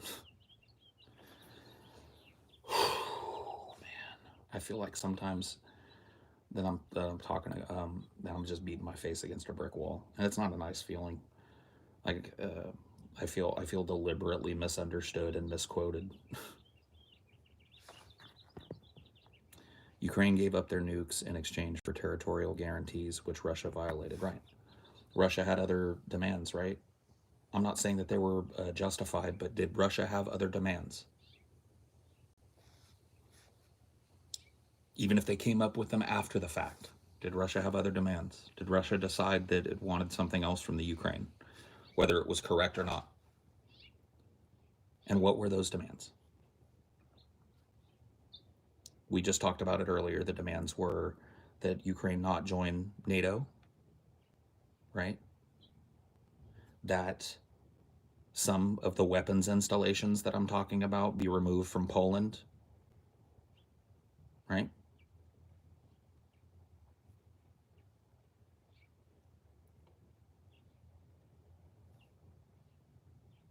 So you're telling me that there was a basis There was a basis for diplomacy. We had some demands, and we can work back from there. Okay, look. And how destructive do you think this would have been? We'll guarantee that Ukraine does not become a NATO client state, does not become a member of NATO, at the, with the willingness of their government, so long as Russia upholds its part of this deal and doesn't come with further demands and doesn't make further aggressive moves. Ukraine can remain a buffer state. And yeah, we're willing to dismantle a few of our missile sites in Poland. Do you think that that would have been more destructive or less destructive than what's going on now?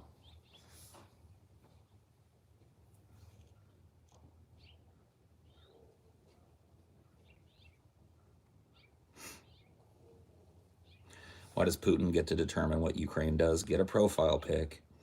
And he doesn't, in the same way that the United States doesn't get to dictate what Iraqis do, right? Or do they? Or Afghanis do, right? Or do they? Or Yemenis do, right? Or do they? Then the list goes on. Haven't even mentioned South American and Central American interventionism. It's like, okay, let's get real.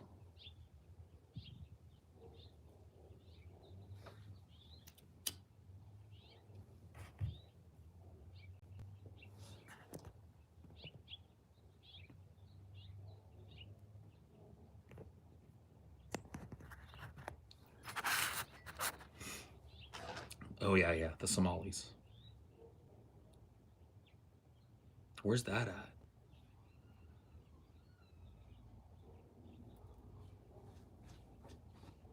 That's not Africa, is it?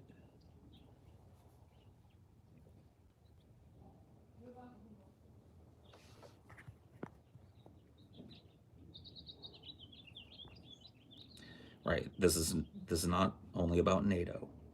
This is Putin's goal to create a greater Russian empire that contains Ukraine.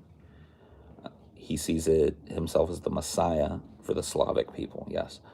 And this is also about America's desire to maintain hegemony through the body of NATO for geopolitical and resource exploitation and continued dominance of the international stage. So yes.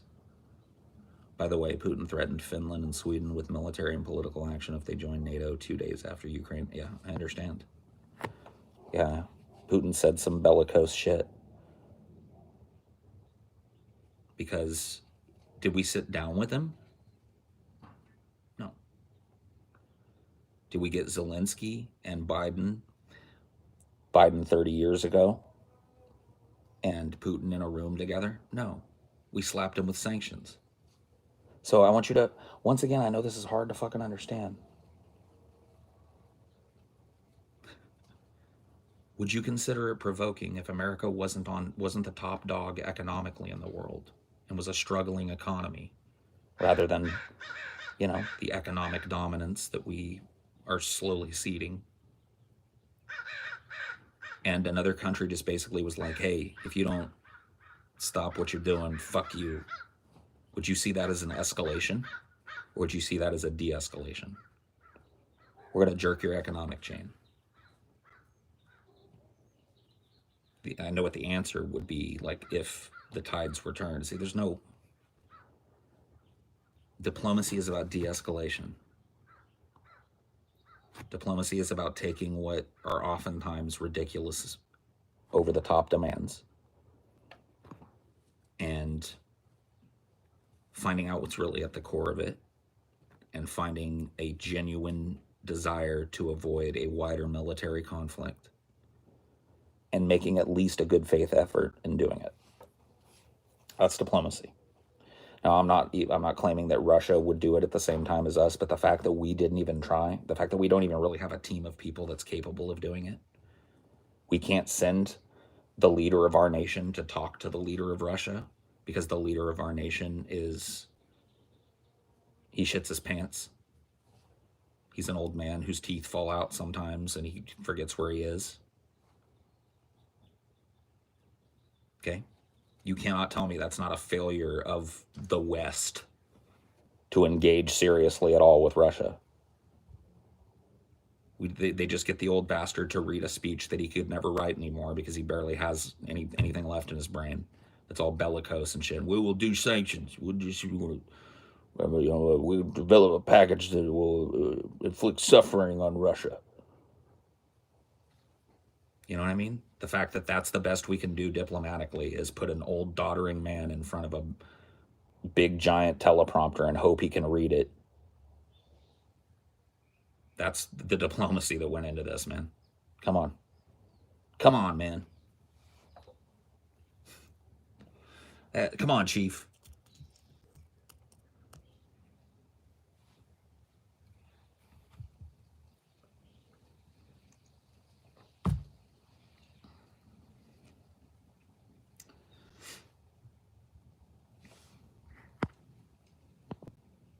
Corporate was a bad dude. Corn pop. I love autocorrect, dude. I got Mr. Putin. I got hairy legs. And they turned blonde in the sun. Back when I was a lifeguard, the little black kids, they used to love to swim up to my legs, and they'd take the water and they'd smooth down the hair on my legs, and they'd watch. So I know about roaches. I know about poverty. I love having kids in my lap, Mr. Putin. Furthermore, I think I may have to excuse myself. I need to find a restroom facility and perhaps a new pair of pants. Thank you, sir. That's about the extent we could put up right now. You don't think that's part of the fucking problem? You don't think that plays a role here? No.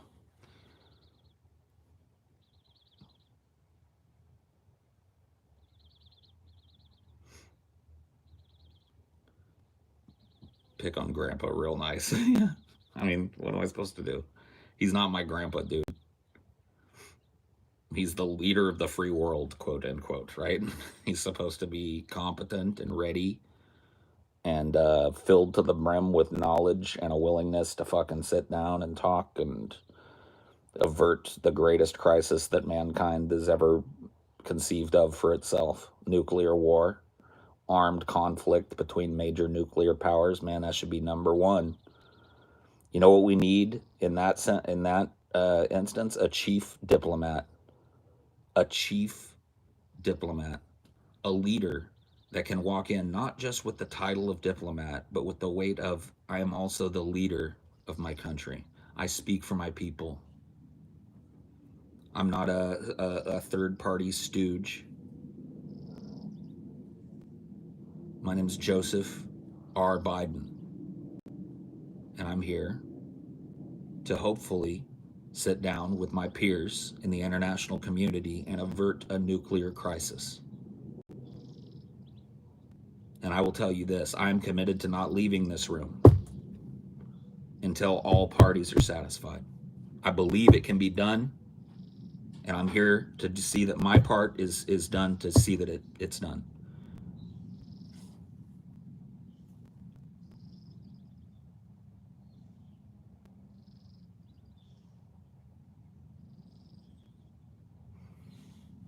And now, if you don't mind, I'd like to stop the media portion of this so that Mr. Putin and Mr. Zelensky and I can get down to the hard business of finding a commonality between our peoples and a way forward for this conflict that doesn't include millions and millions of unnecessary deaths and grinding endless war in Europe and beyond.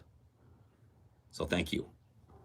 And then he disappears into the room, And for days and days, we only hear that they've broken to go sleep and that they're going to get back together. I mean, imagine if that was the truth instead of what's going on. See what I'm saying? Is it understandable now?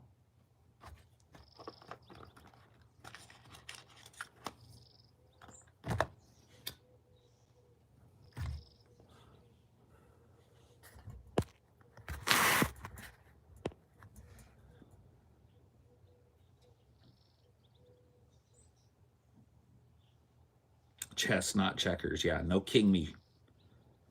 Let's get in there and let's play the game. And it's tough. Is it tough? Yes. Would it have been guaranteed to succeed? No. Was it even tried? No. Could it even have been tried? No. Why is that? Because our chief diplomat is completely and utterly incapable of doing it. Why is that? Because we've been locked in a cycle of endless lesser of two evils voting, and it's led us down the primrose path to the point where we can't even trust that our politicians are capable of doing the right thing, let alone do it. Uh-oh.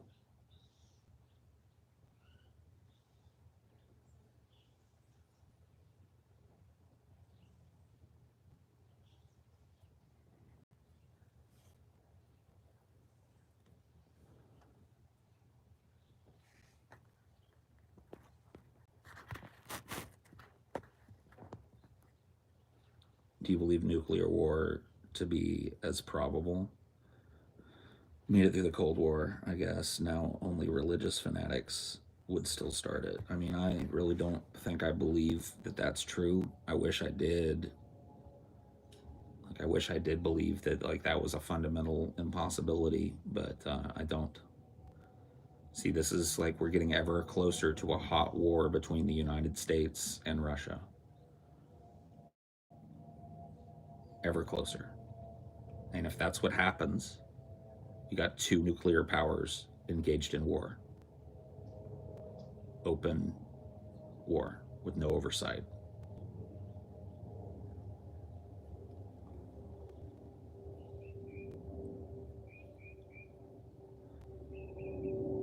That's not good. War is never good, but that is ultimate not good. And I believe it's absolutely possible that a continued failure to engage diplomatically with Russia in any meaningful way exacerbates that. It may already be assured, but it's being exacerbated by our inability to send a competent person to engage with Vladimir Putin in good faith. It's also hampered by the fact that the people that we elect are rarely motivated by the things that I talked about.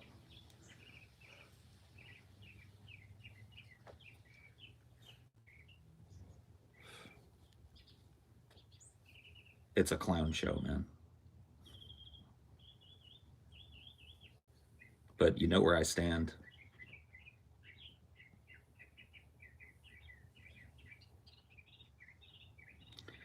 And I'm willing to stand on it.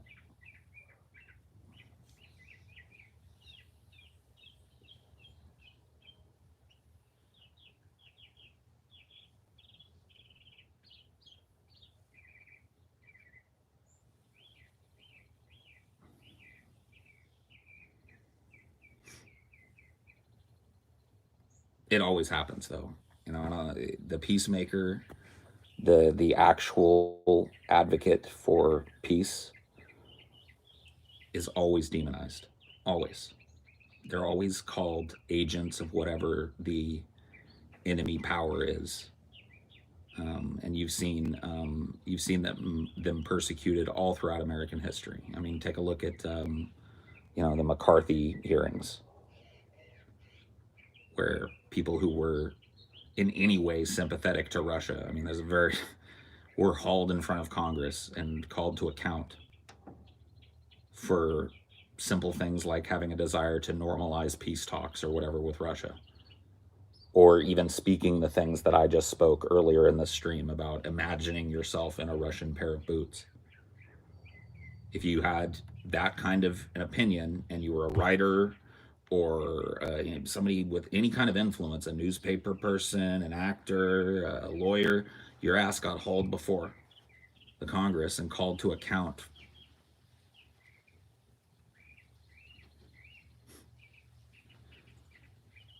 So it is always the peacemaker that's demonized when it comes to warmongering. They have to be. The peacemaker is the person that's implying that there's a way to go around this other than shooting at each other. And if that's what you genuinely want at the core, you're going to find any excuse you can to demonize a peaceful person because they're the direct opposition to your proposed course of action.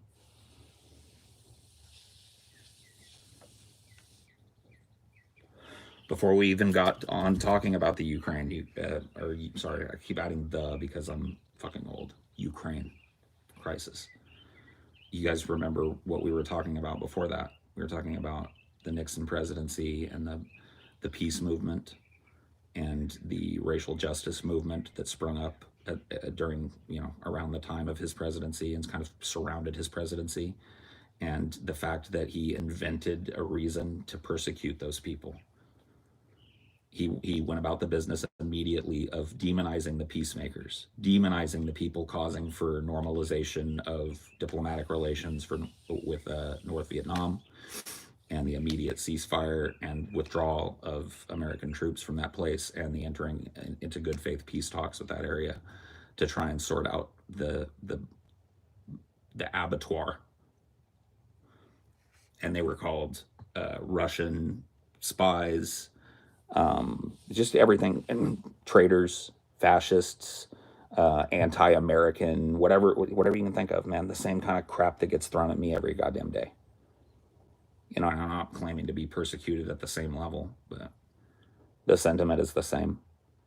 Here we are on the brink of international war, and I'm calling for a cessation of fire and an immediate turn to serious peace talks. And I'm demonized. I'm called a fascist. I'm called a Russian apologist. I'm called a Putin lover or whatever the fuck. Because I don't want to see human beings ground to dust. And by the way, I want to say that I call for an immediate cessation of the Saudi bombing of Yemen and an immediate normalization of relationship between those two countries, and the immediate cessation of arms being sold and transported to and traded with Saudi Arabia until their persecution of that war stops, or prosecution and persecution that comes with it.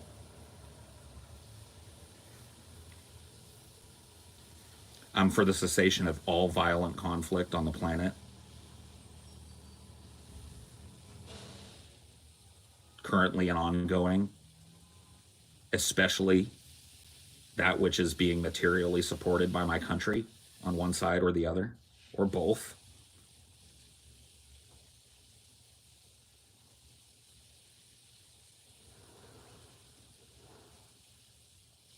So now you know where I stand. That's what anti-war means to me.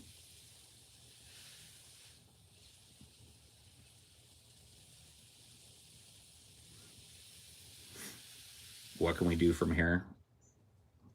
Keep talking.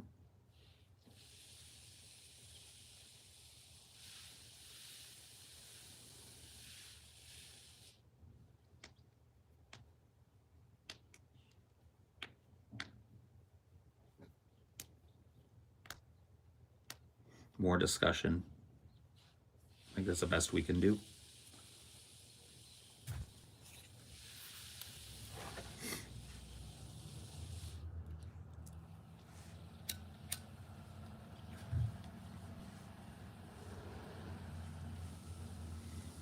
I don't want to name call, man. Let's not do the liberals thing in the midst of this. Let's just say that, I wish that people were less easily swayed by the violence that seems to be inherent in our species. And I wish that it wasn't such a taboo to believe that human beings can talk things out. I really do. But that's hopeful. That's the most hopeful thing that I've said. Good. Well, I'm glad. Both sides have agreed to continue talks. Is there anything about a cessation of like a ceasefire? Like a pause in place kind of deal? Is there any talks of that? Or is it just gonna are these talks gonna go on with the background of war and invasion and counterinsurgency and shit?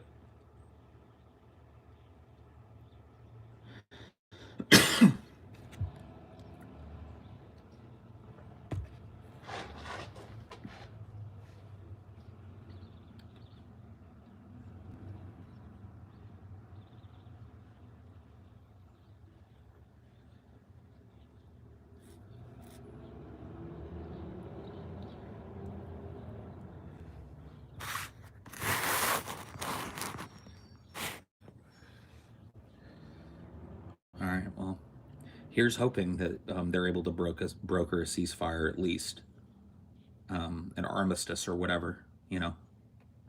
So good, you know. That's so. Somebody asked earlier, what can you hope for? Be an advocate for that.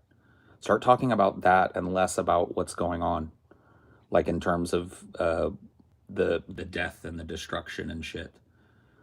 Less taking sides and more excitement about the fact that these two countries have agreed to at least talk about this.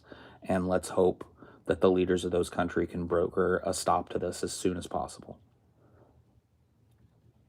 A cease to hostilities like as soon as possible. You know, what better can we do than that?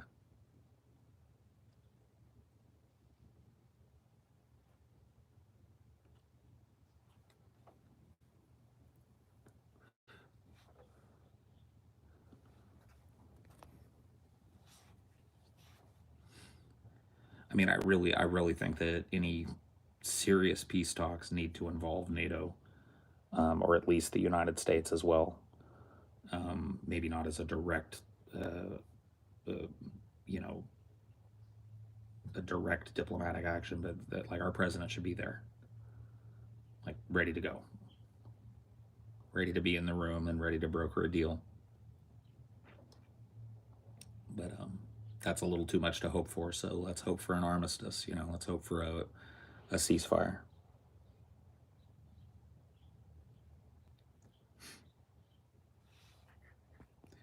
Yeah, I mean, that's what I'm talking about, man.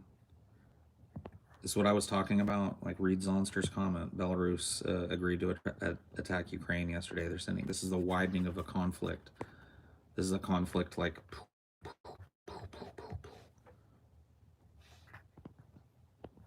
You've evolved, Paul. No longer bring on the nukes. Bring on the diplomacy, dude. Bring on the nukes was never about like let's excoriate the virtues of just killing ourselves.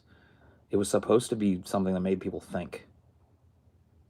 Like if we're not going to take time to address any of the problems, then we may as well just kill ourselves. You know, it was made for people to think about the dire situation that we were in on multiple fronts, on the climate, on geopolitics, on nuclear escalation. Like a proponent of people launching nuclear bombs at people. I don't know. I feel like I'm having to go back and explain the meme. It's like, okay.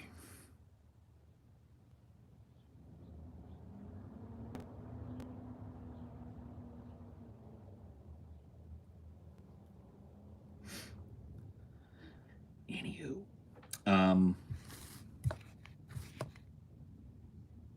I guess I'm done here. I'll see you guys later. Have a good one. Oh, whoa.